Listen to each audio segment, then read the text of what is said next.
Hi అండి, welcome back to my channel. అందరూ ఎలా ఉన్నారు ఫ్రెండ్స్? నేనైతే బాగున్నాను. ఈరోజు మీకోసం కాకరకాయతో ఒక మంచి రెసిపీ అండి. ఎటువంటి చేదు లేకుండా చిన్నపిల్లలు పెద్దవాళ్ళు అందరూ తినొచ్చు.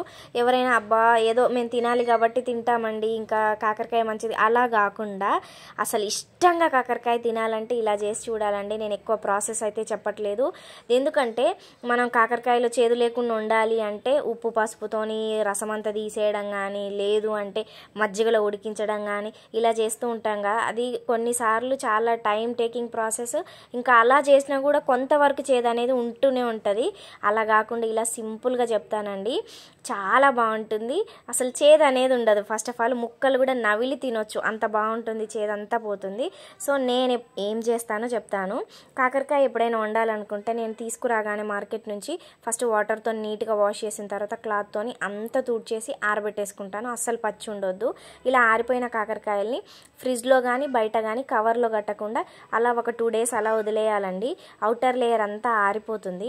సో ఇలా ఆరిపోయిందంటే మనం ఇంకా చేదు అనేది సగం తగ్గిపోతుంది. ప్లస్ మనం వాటిని ఇంకా చెక్కు తీయాల్సిన అవసరం కూడా లేదు. అంతే, ఇదే సింపుల్ టిప్ అండి, ఇంకేమీ ఉండదు.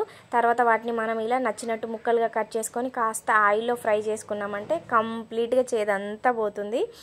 రైస్తోని హ్యాపీగా అన్ని కర్రీస్ తిన్నట్టే మనం కాకరకాయ కూడా తినొచ్చు, ఎటువంటి చేదు లేకుండా. ఒకప్పుడు కాకరకాయ అంటే నాకు చాలా ఇష్టమే ఉండేది కాదండి, అసలు తినేదాన్ని కాదు. దానివల్ల ఏంటంటే ఇంట్లో పిల్లలకు కూడా అలవాటు అవ్వట్లేదు. ఇంకా నేను కాకరకాయ అనేది నేను వండాను కాబట్టి అది వాళ్ళకి అలవాటు లేకుండా పోతుంది. సో అలా అవ్వకుండా ఉండడం కోసం నేనైతే ఇలా ట్రై చేశాను. నాకైతే సక్సెస్ అయిందండి. మేము ఇప్పుడు హ్యాపీగా అన్ని కూరగాయలతో పాటు వారంలో ఒకసారి కాకరకాయ కూడా తినేస్తున్నాము. అది ఇలా కర్రీ లాగా టొమాటోస్ వేసి ఆనియన్స్ వేసి. సో మీరు కూడా ఒకసారి ట్రై చేసుకొని మీకు ఎలా వచ్చిందో నాకు చెప్పండి ఫ్రెండ్స్. కర్రీకి సరిపడా ఆయిల్ తీసుకొని పోపు దినుసులు అన్నీ వేగిన తర్వాత ఆనియన్స్, అలాగే పసుపు, అల్లం వెల్లుల్లి పేస్ట్ అయితే వేసుకుంటున్నానండి. ఇది కాస్త వేగిన తర్వాత కరివేపాకు వేసుకొని ఒకసారి అంతా మిక్స్ చేసుకుంటే సరిపోతుంది. చాలా సింపుల్. చూడండి అన్ని కర్రీస్ ఎలా వండుతున్నానో నేను అలాగే వండుతున్నాను. కాకరకాయ అని ఎక్స్ట్రా అటెన్షన్ కానీ ప్రాసెస్ కానీ ఏదీ లేదు. ఇప్పుడు మనం తీసుకున్న టొమాటోస్ మీరు ఇంకాస్త తక్కువైనా తీసుకోవచ్చు, ఎక్కువైనా తీసుకోవచ్చు. టొమాటోస్ మీ ఇష్టం అండి, గ్రేవీ అనేది. ఇందులో ఇంకా చింతపండు కొంచెం పులుసు వేసి కూడా చేసుకోవచ్చు. ఇదే ముక్కలతోని పులుసులో కూడా చేదు అనేది అస్సలే దిగదు. కాకపోతే నేను పిల్లలకి జలుబు అయింది కాబట్టి నేను ఇంకా ఇగురులాగా చేస్తున్నాను, పులుసు చేయట్లేదండి.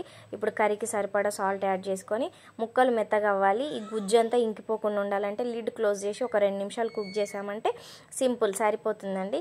చూడండి ముక్కలు ఇలా సాఫ్ట్గా అయిపోతాయి. మనకి ఆ గ్రేవీ అనేది ఎక్కడ డ్రై అవ్వదు. ఇలా ఉంటే మనకు కర్రీ కన్సిస్టెన్సీ అనేది బాగుంటుంది తినడానికి. మరీ డ్రై అయిపోతే తినడానికి కూడా అంత బాగుండదు కాబట్టి సో ఇలా అయితే సరిపోతుందండి. ఇప్పుడు ఇంకా ఇందులోకి నేను కొంచెం మంచి స్మెల్ ఫ్లేవర్ కోసం కొంచెం ధనియాల పొడి, ఒక పించ్ అంతా గరం మసాలా వేసుకుంటున్నాను. ఇందులోకి కారం కాస్త ఎక్కువగా ఉంటేనే బాగుంటుంది కాబట్టి 2 స్పూన్లు, అంటే ఇది కొంచెం ఎక్కువ స్పైసీ ఉంది. సో అందుకని నాకు 2 స్పూన్లు సరిపోతుంది. మీరు మీకు తగ్గట్టుగా వేసుకోండి టేస్ట్కి. ఇప్పుడు నేను ఫ్రై చేసి పెట్టుకున్న కాకరకాయ ముక్కలు వేసుకున్నానండి. ఇవి మరీ డ్రైగా రోస్ట్ చేసుకొని గలగలా ఉండాల్సిన అవసరం లేదు. పచ్చి పచ్చిగా మధ్యలో అలా ఉన్నా బాగుంటుంది. ఇప్పుడు ఎక్కడైనా మరీ గట్టిగా ఫ్రై అయిపోయినాయి ఉన్నా కూడా కాస్త మెత్తపడాలి కాబట్టి కర్రీలో ఒకసారి అంతా మిక్స్ చేసి ప్రాపర్గా దీన్ని లిడ్ క్లోజ్ చేసి 2 నిమిషాలు కుక్ చేసుకుంటే సరిపోతుంది. మనం కట్ చేసి పెట్టుకున్న గ్రీన్ చిల్లీ ఉన్నాయి, ఇది ఇలా పైన యాడ్ చేసుకొని కొంచెం కసూరి మేతి వేసి లిడ్ క్లోజ్ చేసామంటే మంచి చిల్లీ ఫ్లేవర్ పట్టుకుంటుందండి. అది కాకరకాయ లాగా స్మెల్ కూడా రాదు. మీకు మంచి చిల్లీ చికెన్ ఎట్లా స్మెల్ వస్తుందో అట్లా వస్తుంది. వేడి వేడి అన్నంలోకి సూపర్గా ఉంటుంది. సో అంతే అండి. ఇంకొక 2 నిమిషాలు అయితే కర్రీ అయిపోయినట్టు, ఆల్మోస్ట్ ఇంకా అయిపోయింది. ఇంకొకసారి మిక్స్ చేసుకొని ఇంకొక నిమిషం వరకు అలా కుక్ చేసుకుంటే ఈ కారం ఉప్పు పీల్చుకొని కాకరకాయ అనేది గట్టిగా కాకుండా కొంచెం మెత్తగా అవుతుంది. ఇంతే అండి, చాలా టేస్టీగా ఉంటుంది. అన్నంతోని స్పెషల్గా అయితే ఇలా చేసుకొని అప్పటికప్పుడు తినేయండి, అద్భుతంగా ఉంటుంది ఈ కర్రీ అయితే. ఒకసారి తప్పకుండా చేయండి. ఎవరైనా కాకరకాయ నేను తినను చేదు ఉంటుంది అనే వాళ్ళకు ఇది చేసి పెట్టండి. వాళ్ళు నెక్స్ట్ టైం ఇలా అయితే ఓకే అనకపోతే నాకు కామెంట్ సెక్షన్లో కామెంట్ చేయండి ఫ్రెండ్స్. బాయ్ అండి, మన కర్రీ అయితే ఆల్మోస్ట్ రెడీ అయిపోయింది. ఇంకా స్టవ్ కట్టేసుకుంటే సరిపోతుంది. మీకు ట్రై చేసి ఎలా వచ్చిందో నాకు కామెంట్ సెక్షన్లో కామెంట్ చేయండి. Bye, see in the next video.